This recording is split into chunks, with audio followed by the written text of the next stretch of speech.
Xin chào mọi người, mình là Ellie Nhung. Video này mọi người hãy theo chân nhà mình đi khám phá hồ Königssee của nước Đức nhé. Mình sẽ chỉ dẫn cho mọi người chi tiết cách đi xe bus từ thành phố Salzburg đến hồ Königssee này và chỉ cho mọi người đường đi đến hồ Obersee, một nơi chụp ảnh đẹp nhất của hồ này. Hello, xin chào cả nhà. Hôm nay nhà mình sẽ đi xe bus từ Salzburg đến Königssee. Để đến được Königssee thì mọi người sẽ đi xe bus số 840 nha. Và chuyến sớm nhất ở trong ngày sẽ là chuyến 6 giờ 35 phút.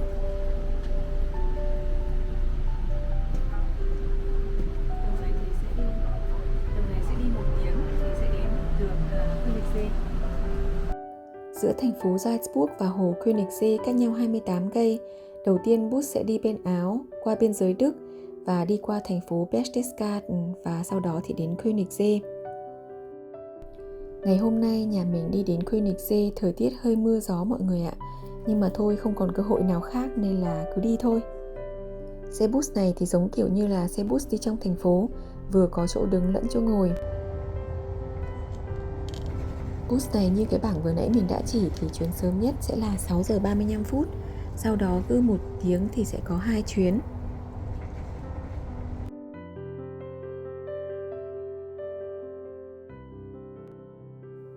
Nhà mình đi từ bến Salzburg Hauptbahnhof đến bến Schönau am Königssee sẽ mất 1 tiếng và sẽ đến nơi lúc 7 giờ 42 phút. Một vé cho người lớn thì sẽ là 8 đồng 8, tức là khoảng 260.000.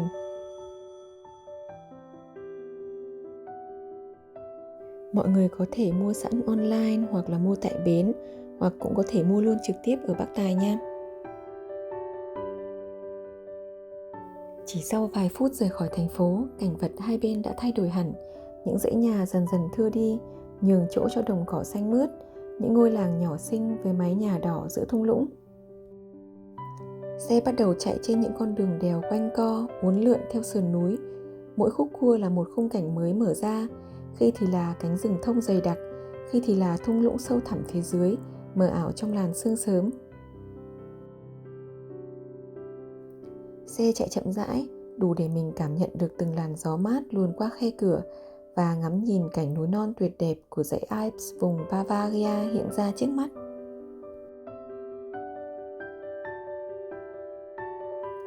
Sau gần 1 tiếng lênh đênh trên những cung đường đèo quanh co, mình bắt đầu đến thị trấn Berchtesgaden, một nơi nhỏ bé nhưng cực kỳ quyến rũ, nằm nép mình giữa thung lũng và bao quanh bởi những dãy núi cao sừng sững. Berchtesgaden giống như một bức tranh cổ tích vùng núi, những ngôi nhà mái nhọn truyền thống, ban công trồng đầy hoa, con đường lát đá sạch sẽ và yên tĩnh. Không khí ở đây trong lành, mang theo hương thơm của cây thông và cỏ dại, khác hẳn với nhịp sống đô thị.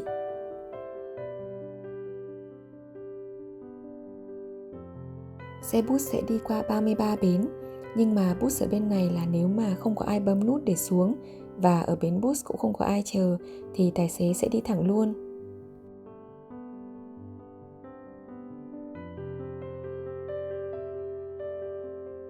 Cung đường đi xe bus đến Königssee rất đẹp. Bạn sẽ đi qua núi non hùng vĩ, mây lửng lơ sườn đồi và những thảm cỏ xanh mướt.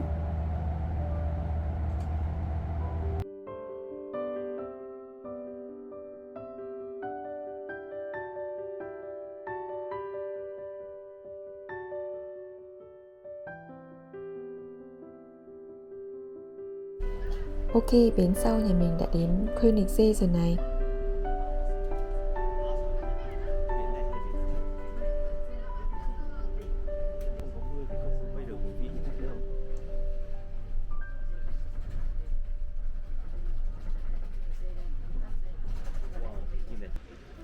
Ok, bây giờ nhà mình đã đặt chân đến Königssee rồi này.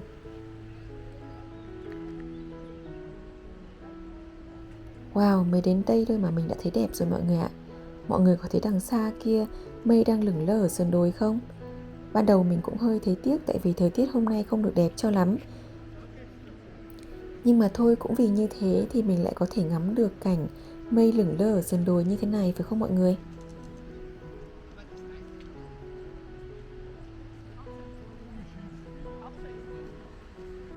Trên đường đến Königssee thì mình thấy cái này cũng hay này. Mọi người có thể mua souvenir là một miếng gỗ được in hình Königssee với giá 1 đồng từ cái máy tự động này.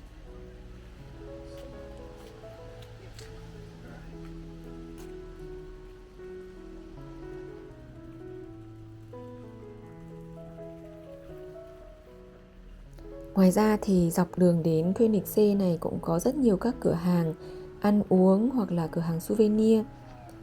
Mình đến rất là sớm nên là chưa có đông người đến cho lắm. Để đi bộ từ bến bus vào hồ thì mọi người sẽ phải đi mất khoảng 10 đến 15 phút.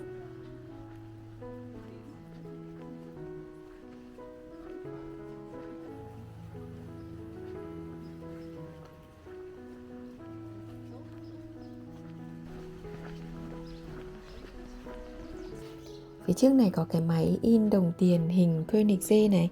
Chắc tí nữa nhà mình sẽ in một cái để mang về làm lưu niệm. Cái máy này mình sẽ bỏ 1 đồng 2 đồng và 1 đồng 5 sen vào. 2 đồng thì coi như là tiền công, còn đồng 5 sen của mình sẽ được in hình mà mình tự chọn.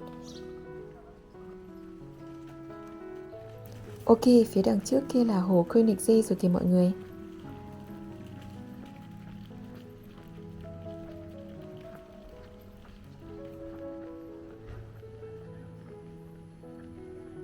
Mọi người đi về phía bên tay phải này nha. Bên tay phải này sẽ là chỗ mua vé. Có 3 chỗ xếp hàng như này thì mọi người xếp hàng bên nào cũng được nha. Nhà mình sẽ mua 2 vé cho người lớn cả đi lẫn về. Mỗi người là 28 đồng một người, còn trẻ em dưới 6 tuổi không mất tiền.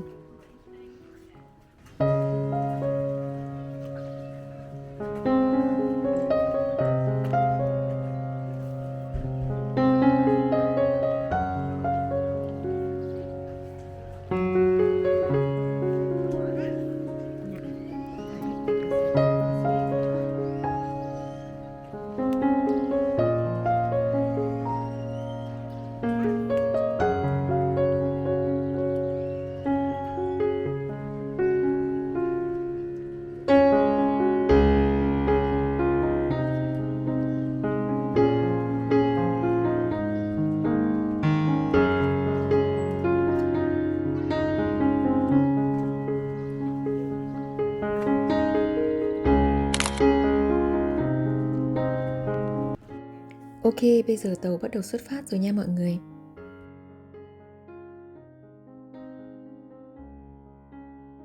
Đây là bản đồ của hồ Königssee. Đầu tiên thì bây giờ nhà mình đang ở bến Zeelander. Tàu sẽ đi qua 2 bến và nhà mình sẽ đến bến cuối cùng là Zalet.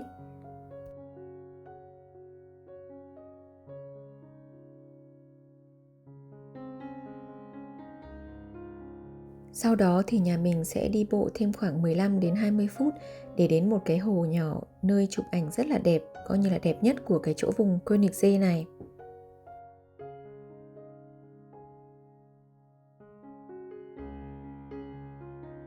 Đây sẽ là bảng giờ chạy của tàu nha. Vào mùa cao điểm thì chuyến đầu tiên chạy từ đây sẽ là 8 giờ sáng và chuyến cuối cùng chạy từ bến Zalet là 17 giờ 40.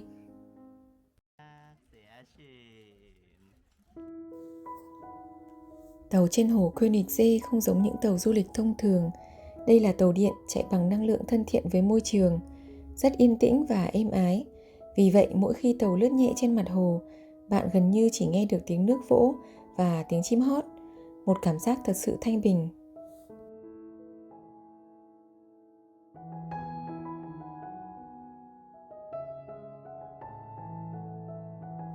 Có 2 sự lựa chọn để mua vé tàu. Một là bạn chỉ đi đến bến thứ hai là nhà thờ San Bartolome rồi quay về, tức là chuyến đi sẽ ngắn hơn và giá vé sẽ rẻ hơn. Hoặc 2 là bạn chọn như nhà mình là đi đến bến thứ ba tên là Zalet rồi sau đó quay về thì là vé sẽ là 28 đồng.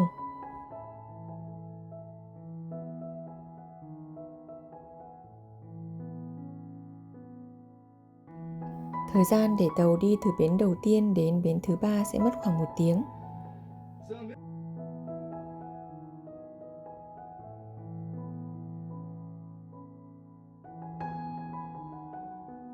Hồ Königssee hay còn gọi là hồ của nhà vua, nằm ở vùng Berchtesgaden thuộc bang Bavaria, phía nam nước Đức, ngay sát biên giới với Áo.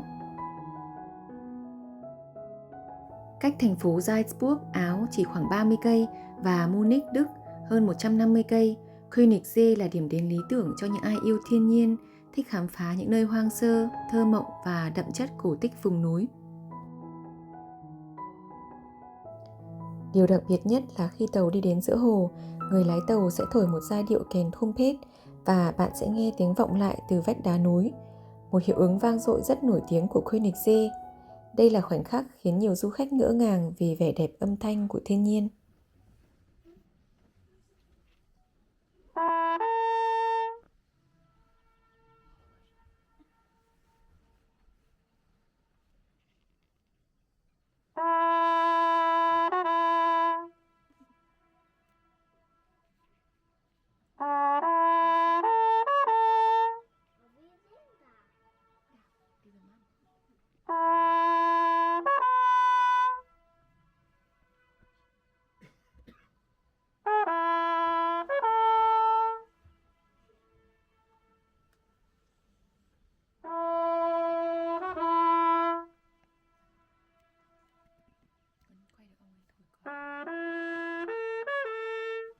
Tiếng vọng lại nghe trên video này không rõ lắm mọi người ạ, chứ bên ngoài mình nghe rất là rõ.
Königssee theo nghĩa đen là hồ của nhà vua, không chỉ mang tên gọi cao quý mà còn có vẻ đẹp vương giả thực sự. Đây là hồ sâu nhất nước Đức với độ sâu lên tới 190 m và dài khoảng 8 km, được bao quanh hoàn toàn bởi dãy núi Alps vùng Berchtesgaden.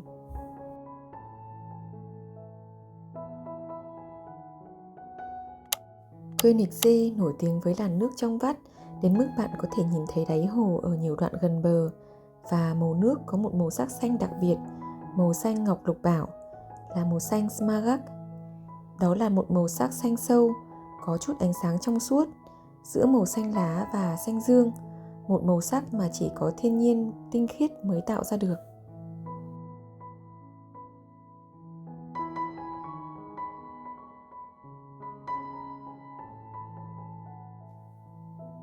Khi tàu bắt đầu lướt nhẹ trên mặt hồ, mình có cảm giác như đang trôi trên một tấm gương khổng lồ.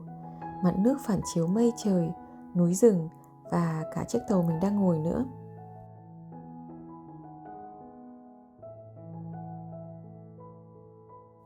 Xung quanh, những dãy núi dựng đứng bao bọc lấy hồ như một pháo đài thiên nhiên hùng vĩ. Trong đó có ngọn Watzmann cao gần 2.713 m, là ngọn núi cao thứ 3 ở Đức và mang dáng dấp oai nghiêm, gắn với nhiều truyền thuyết địa phương.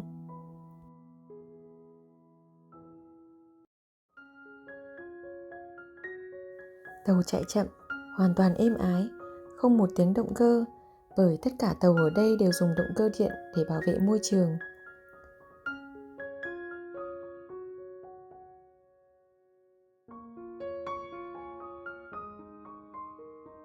Càng đi sâu vào lòng hồ, cảnh vật càng trở nên hoang sơ và trầm mặc. Mây trắng lững lơ trôi ngang sườn núi, khi thì nhẹ như khói sương, khi thì tụ thành những dải trắng vắt ngang những cánh rừng thông rậm rạp.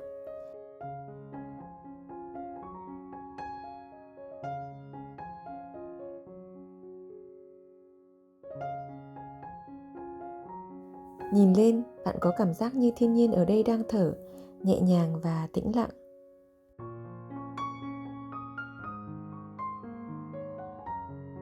Ngồi trên tàu, mình không chỉ ngắm cảnh mà như được gột rửa mọi ồn ào, căng thẳng của cuộc sống. Không có tiếng xe, không có âm thanh đô thị, chỉ có tiếng nước khẽ vỗ mạn tàu, tiếng gió luồn qua rừng, tiếng chim gọi bạn. Mình nhắm mắt vài giây, thả lỏng và cảm thấy tâm hồn thật sự được chữa lành. Sau khoảng 30 phút tàu lướt nhẹ trên hồ, mình dừng lại ở một điểm đến mang đậm dấu ấn lịch sử và kiến trúc, nhà thờ San Bartolome.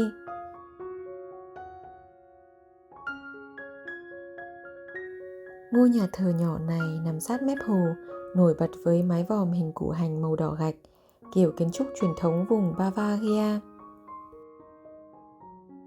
Được xây dựng từ thế kỷ thứ 12, nhà thờ mang tên Thánh Bartolome, vị thánh bảo hộ cho ngư dân và nông dân. Nơi đây từng là nơi nghỉ ngơi mùa hè của các vị vua xứ Bayern.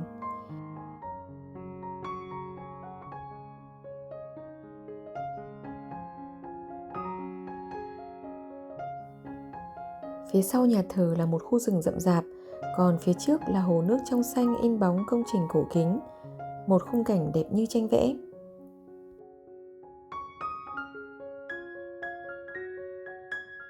Mình thấy hồ Königssee này quay lên video không đẹp bằng bên ngoài mọi người ạ.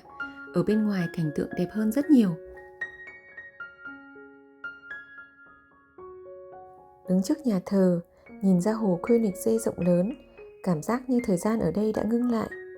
Bạn sẽ thấy nhiều du khách dừng chân chụp ảnh, đi dạo dọc bờ hồ, hoặc đơn giản là ngồi xuống ghế gỗ, hít hà mùi thông và ngắm mây bay ngang đỉnh núi.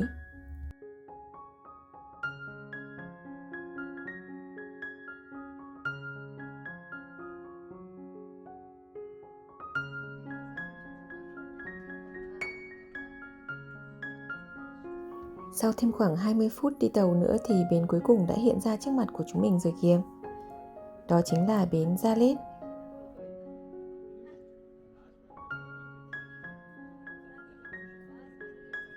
Mọi người nhìn thấy không?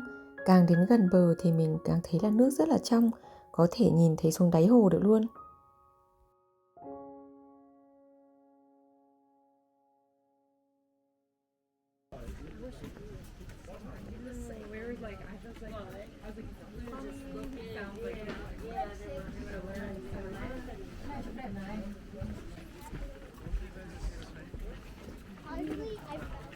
Ở đây có một cái bảng chỉ dẫn cho mọi người những địa điểm ở gần đây mà mọi người có thể đi đến. Có những nơi thì mình phải đi hiking, mất khoảng 1 tiếng hoặc là 3 đến 4 tiếng. Còn nhà mình sẽ chọn đi đến Obersee, đó là một cái hồ nhỏ rất đẹp, nằm ở gần đây, cách khoảng 20 phút đi bộ.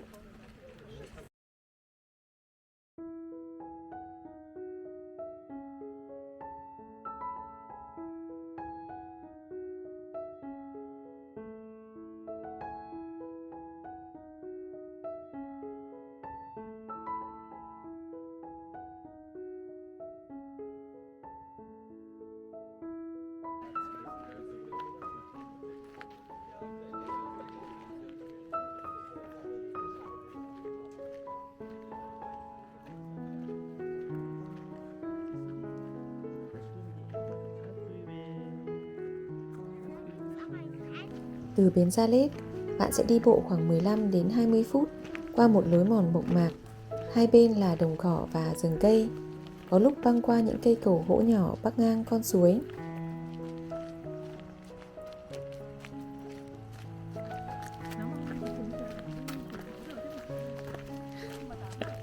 Không khí ở đây mát lạnh, trong lành đến mức chỉ cần hít sâu một hơi cũng thấy lòng mình dịu lại.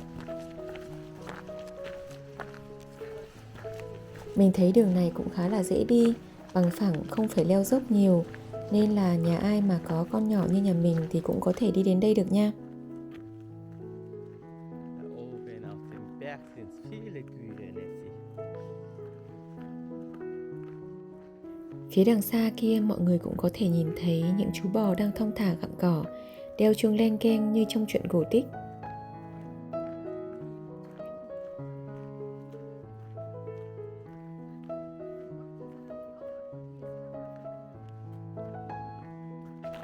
Đi được một đoạn thì mọi người sẽ đi qua một cái nhà hàng và một vài cửa hàng bán đồ lưu niệm.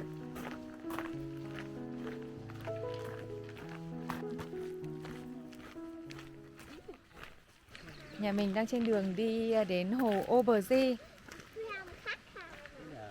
Chỗ này rất là đẹp luôn mọi người ạ. Rất là thơ mộng. Thời gian đi từ chỗ bến tàu đấy đến hồ Oberse sẽ khoảng là 15 phút.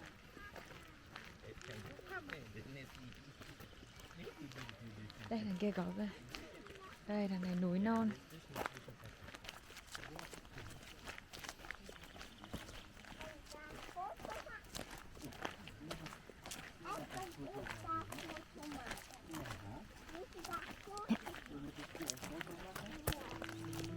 Đang đi bé nhà mình muốn chụp ảnh nên bây giờ mình sẽ dừng lại đây chụp một vài pô ảnh nha.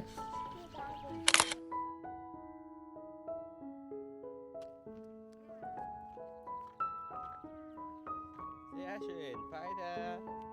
Weiter. Và rồi phía trước mọi người sẽ là hồ Oberse nha. Chúng ta đã đến hồ Oberse. Đây là địa điểm đẹp nhất của cả cái chuyến đi đến Königssee này, theo như người lái tàu nói thế. Ở ngay mép hồ Oberse có một ngôi nhà gỗ nhỏ đơn sơ, đứng cô độc giữa khung cảnh thiên nhiên vĩ đại. Đó là hình ảnh được rất nhiều người chia sẻ và chụp lại như một biểu tượng của Oberse.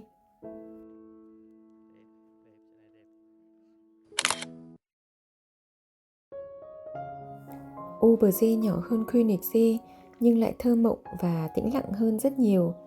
Nước hồ trong đến mức có thể soi gương, với sắc xanh thẫm pha chút ánh bạc. Mặt nước phẳng lặng không gợn sóng, phản chiếu từng đám mây trôi, từng vách núi dựng đứng phía sau.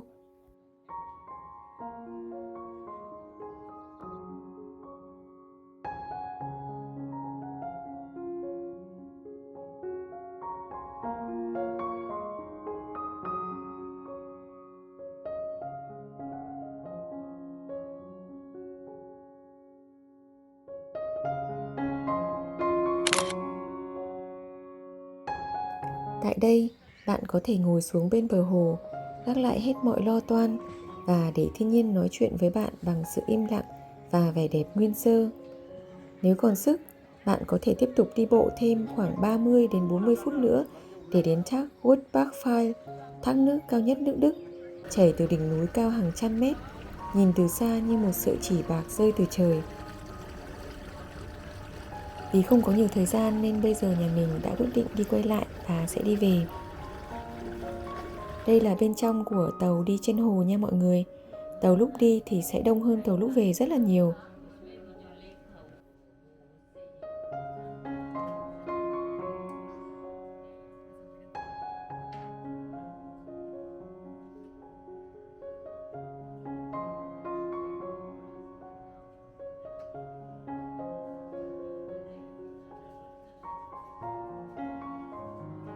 Mặt trời đã lên cao, những làn mây lững lờ cũng dần tan đi. Ánh nắng xuyên qua đỉnh núi, chiếu thẳng xuống mặt hồ, làm cho hồ càng xanh thêm. Königssee không phải là nơi bạn chỉ ghé thăm một lần, mà là nơi để trở về mỗi khi tâm hồn cần được nghỉ ngơi. Mong rằng qua video này, bạn cũng cảm nhận được một chút bình yên như mình đã cảm nhận khi đứng giữa núi non, mây trời và làn nước trong vắt ấy. Nếu bạn cảm thấy video này hữu ích hoặc truyền cảm hứng, đừng quên ấn thích, đăng ký kênh và bật chuông để đồng hành cùng mình trên những hành trình tiếp theo nhé. Cảm ơn bạn thật nhiều và hẹn gặp lại ở điểm đến kế tiếp.